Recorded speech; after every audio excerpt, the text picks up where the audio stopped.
Our first guest is the founder of Gold Coast's very own sustainable event management company. Please give a huge round of applause for Greg Howell.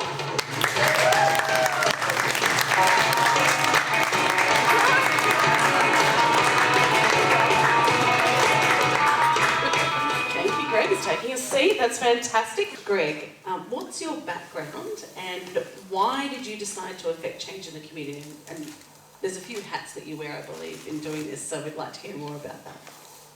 Yeah, thanks, Michelle. Yes, I wear 4 hats, not all at once. Well, actually, some days all at once, yeah. I started back in 1992 with Surfrider Foundation. It's a coastal environment group.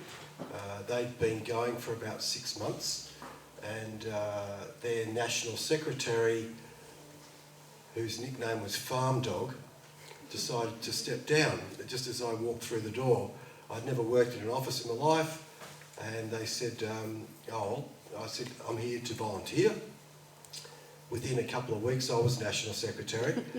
And yeah, so it's a coastal environment group. We started in Australia, just down at Burleigh. It had been going it started in the US back in '84, and we're still going. And then one day we were doing a beach cleanup, and we had a barbecue afterwards, and we ended up generating more waste than we'd had picked off the beach. Most of it was plastic waste. And I thought, well, maybe there's a different way we can do things. So then about 11 years ago, I started my for-profit business, Climate Wave Enterprises, sustainable event management. So I'm trying to green events, show them that we don't need single-use plastic, and we can use compostable materials, but we can go into that a bit later on. That sounds good. Thank you. Please give me a round of applause. Greg, what campaigns and strategies has Surfrider developed to help stop the ocean turning into the plastic soup, as they say? Ocean friendly. It's come from, a lot of our programs come from the US because they work, and why start from scratch? So ocean friendly is for cafes and restaurants, businesses of that nature, to go single-use plastic free. There's 6 criteria, and if they tick all those boxes, then we'll accredit them, give them a certificate, and advertise them on our website that they've done that. And we'd like the Gold Coast population to go along to their cafes and restaurants and find out if they're maybe nearly ticking all those criteria. It makes it easy if they already have, like the Greenhouse Canteen and Bar down at Coolangatta. That's the only one we have at the moment. We're down on volunteers at the moment, so we haven't been able to get out there and really push it. But maybe everyone here, when you go onto your cafe, if you can check out if they're selling water bottles or they're using polystyrene and that sort of thing. We want to move away from that.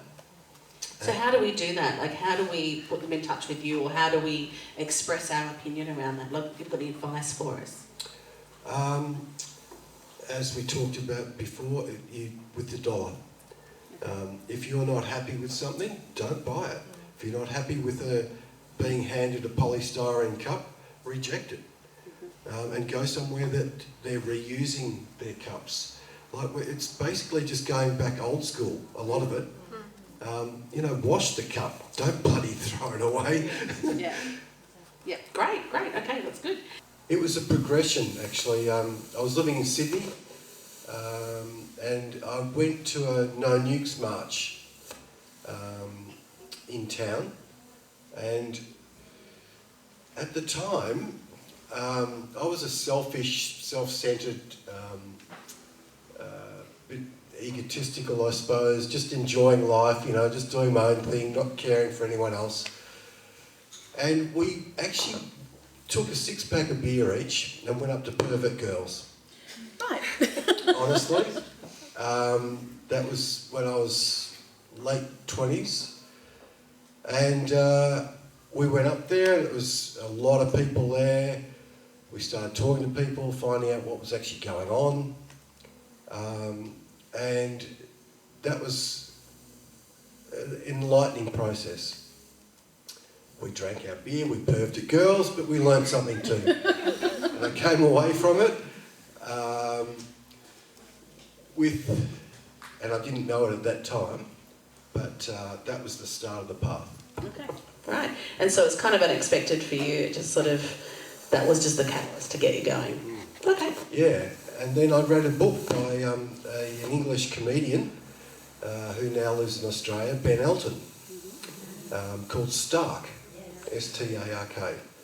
That changed me from being a self-centred, egotistical, self-serving, that even though it was a novel, it really hit home. And I'd just been to the march, the No Nukes march, and it had a huge impact. And then I arrived on the Gold Coast and stumbled into Surfrider. There was no one epiphany, it was just a progression of stumbling, really. So a continuing sense of change and urgency through that. Good. Good. Yes. Okay, thank you. Hotter, yes, Home of the Arts. I've been working with them on a few events late last year and this year.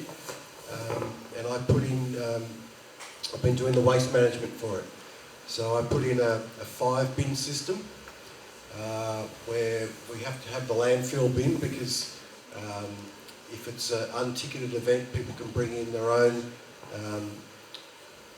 food and wrappings and that sort of thing. If it's a ticketed event, then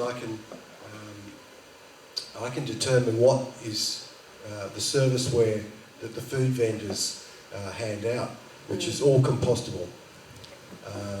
But so we have a landfill bin, recycle bin, and just at the last event, last Saturday, the National Geographic Symphony for the World, Hotter introduced just a can bin. Great. And we're taking those cans and donating them to Gecko, the local environment group. Excellent. And then, we have a compostable bin, and then an organics bucket, and then a wash bucket. So when people come along, if they've still got scraps of food, they'll put that into the organics bucket, give it a bit of a wash and stick it in the compostables. We're taking all those compostables and introducing them to a local community garden compost system. Joan Park Community Garden up at Southport we use for Hotter, and events down on the southern end. We've been working with the Southern Beaches Community Garden. That's great. Well, if you're going to that event or any others that are coming up soon and you're there, please make use of that and check it out and tell everyone you know. That's great. Thank you so much.